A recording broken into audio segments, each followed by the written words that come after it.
Diqqat! Shoshilinch tezkor xabar. Taniqli qiziqchi O'zbekiston xalq artisti Shukrullo Isroilov haqida. Afsuski, bugun noxush xabarlar e'lon qilindi. Ta'ziya bildiramiz. Assalomu alaykum, hurmatli tomoshabin.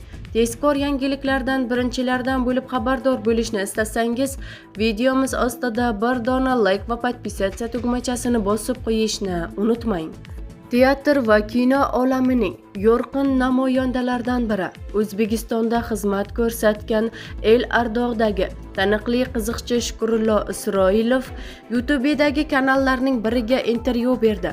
Suhbat davomida u nogiron onasining farzandlarini boqish yo'lida qiynalgani va yoshligidan og'ir mehnat qilgani, onasining vafotini to'yda eshitgani hamda madaniyat vaziri bilan bog'liq xotiralari haqida gapirdi. Morgda ishlab o'lik tashiganman. Aslida san'atkor bo'lishimga rahmatli onam qarshi chiqqan. Chunki avlodimizda san'atkorlar yo'q. Onam Novomoskovskiy shifoxonasida 45 yil ishlab, bir o'zlari bizni boqqanlar. 2 yoshimda otam o'tib ketgan. Bitta ukam bilan onam artist bo'lmaysan deganlari uchun tibbiyot institutiga topshirganman, ammo kira olmaganman. Yoshlikdan mehnat qilganman, sanitar bo'lib ishlaganman. Har 3 oylik ta'tilda ishlardim. Zavodlarda ishlaganman. Qop tashirdim. Pochtachi ham bo'lganman. Morgda ham o'lik tashiganman. Pul topaman, onamga yordam beraman deb ishlaganman. Yana universitetga topshirib kira olmay O'zbekiston televideniyasiga ishga kirganman. U yoqda 1 yillik oylik olmay tekinga ishlaganman. Mirza akamning, Obid akamning oldida yurardim. Ular menga hech narsa o'rgatmagan. Qiziqchilikni o'rgatib bo'lmaydi. Odamlar Mirza kelyapti, ana Obid kelyapti deyishgandek, meni ham tanisharmikin deb orzu qilardim. Shuncha uy-joy qildim. Toshkent City'dan uy oldim. Xudodan astoydil so'ralsa beradi deydi so'z ustasi. San'atkor o'zi ko'rgan, boshidan kechirgan qaysi qiyinchiliklar farzandlarining ham boshidan o'tmasligini xohlaydi. Men ko'rgan hech bir yomon kun farzandlarimning boshidan ham o'tishini xohlamayman.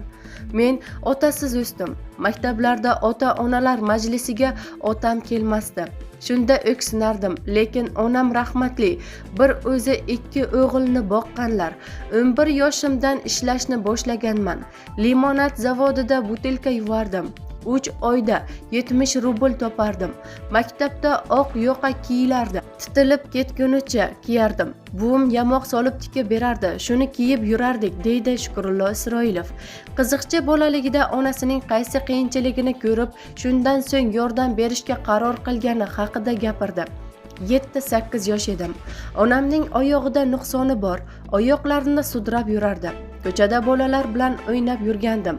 Onam bekatda tushib, 2 qo'li to'la oziq-ovqat bilan uyga yurib kelayotganida yiqilib tushganlar. O'shanda onamga rahmim kelib, juda qattiq yig'laganman. Shundan keyin ishga tushib ketganman. Birinchi oyligimda yangi chiqqan changyutgich sotib olib berganman. Gazlarni yuvardim, hovlini supurardim, uy tozalardim, ko'proq pul to'laydi. Bolalarimni boqaman deb kechqurun kasalxonada navbatchilikda qolardi. Lekin shu holda sunnat to'yimizni qilib, oyligidan yig'gan puliga xalqqa osh bergan deya xotirlaydi Shukrullo Isroilov. Ayolim otasinikidan ovqat olib kelardi. Ayolim juda o'qimishli ayol. Stomatologiya institutida chet tillari kafedrasi mudirasi, fan doktori. Farzandlarim tarbiyasida ham o'rni katta.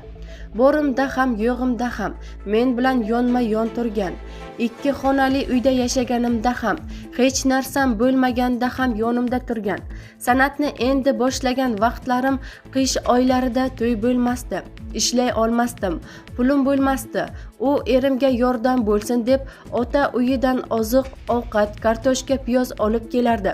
Katta o'g'lim tug'ilganida 1991-yilda tug'ruqxonadan chaykada olib chiqqanman. Ikkinchi o'g'lim tug'ilganida 1 so'm pulim bo'lmagan. Qo'shnimdan qarz olib taksida olib kelganman. Katta o'g'lim bilan borganman. Ayolimni olganman, taksi to'xtatib qaytganmiz. Sezon bo'lmasa to'y bo'lmasdi. Televideniyada ham ishlardim, lekin uning oyligi juda kam edi. Onam o'lganida ko'zimga yosh kelmagan. Onam rahmatli artistga hech kim qizini bermaydi. Uylanayotganingda qiynalasan derdi. Ayolimga uylanayotganimda ham uydagilar qarshilik qilishgan. O'zim borib ko'ndirganman. Onamga hali sizni Shukrullo Isroilovning onasi deb yurishadi derdim. Niyatning xolisligini qarang. Hamma joyda onam tanib e'zozlashdi. Sanatoriy shifoxonalarga yotqizsam ham yaxshi muomalada bo'lishardi. Yonlariga kirishga borsam odam to'planib ketardi. Onam quvonib ketar edi. Onam o'zlarining tug'ilgan kunlarida 27-martda vafot etdi. Men Buxoroga ketayotgandim. To'y olib qo'ygandim. O'shanda sanatoriyda edilar. Gul olib berib bayram dasturxonini tayyorlatib qo'yganman va doktorlardan tabriklashlarini so'raganman. O'zim ertalab bo'tqa yedirib qo'yganman. Shunda o'zidan o'zi sendan ming roziman bolam deganlar. To'yga yetib borganimizda onam o'tib qolganlari haqida xabar kelgan. To'y egasiga tushuntirganimda mayli, boravering degan. Ayol esa pulini oldimi, xizmatini qilsin degan. Toshkentga qaytganmiz. Negadir ko'zimga hech yosh kelmagan, yig'lay olmaganman. Shukrullo Isroilov jamiyatdagi qanday voqealarga befarq bo'la olmaydi. Oxirgi vaqtda ijtimoiy tarmoqlarda kirib juda xafa bo'lib ketyapman. To'g'ri, rivojlanish bor, hamma bilganini qo'yib yotibdi.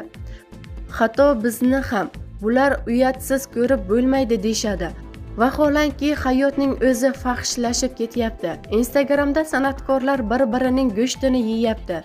Uylangani ajrashyapti, ajrashayotganini ham ijtimoiy tarmoqqa olib chiqyapti. Izohlarga kirsangiz, artistda bular deyishadi.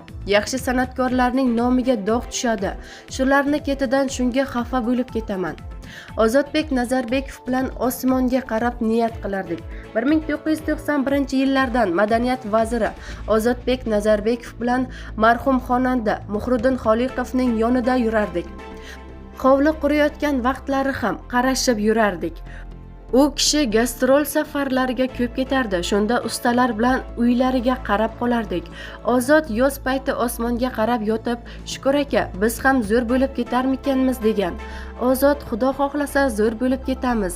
Sen qo'shiqchi, men qiziqchi bo'laman. Ikkalamiz ham xalqlar do'stligida bir oylab konsert beramiz" deganman. Aka, ilohim shu kunlar kelsin degan. Ikkalamiz yuzimizga fotiha tortganmiz. 2010-yildan 2014-yilgacha Ozod bir oylab konsert bergan va shu konsertda o'zim qatnashganman deya esladi qiziqchi.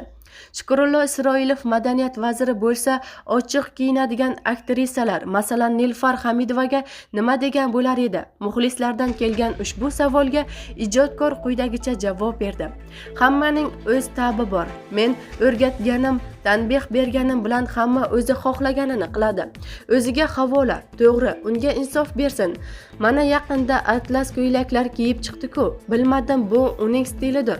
Musulmonchilikka to'g'ri kelmaydi deyish mumkin. O'zi uchun o'zi javob beradi, deydi Shukrullo Isroilov bergan intervyusida.